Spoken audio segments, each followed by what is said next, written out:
OMG mga sir, mga ma'am, dito magagamit naman natin. Una, o as in observe muna bago lulusong. Titingnan natin yung unang sasakyan kung wala pa silang madaanang lubak, para pag napansin mo na kung saan ang magandang daanan, umpisahan mo na. Tapos aim, makiramdam kasi sobrang labo ng tubig. Buti kung malinaw, makikita natin yung mga butas. Kailangang talasan ang pakiramdam. Tapos ang G, good luck na lang sa'yo kung hindi ka mabubulao pag ganito.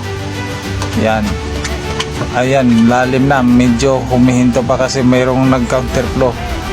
Ayos din tong kotse na ito, ang lalim, parang baha sa mataas na kalsada. Yan, dire-diretso lang, hindi pwedeng huminto, baka matumba ka dyan, maano pa tayo dyan, maliptos pa tayo pag nakaapak tayo. Nakaangat na yung pa ako, pastilan dito sa poste na to. Uray, nabulaho talaga ako, tapos oh my god talaga ako. Yun yung literal na oh my god, OMG. Maraming salamat.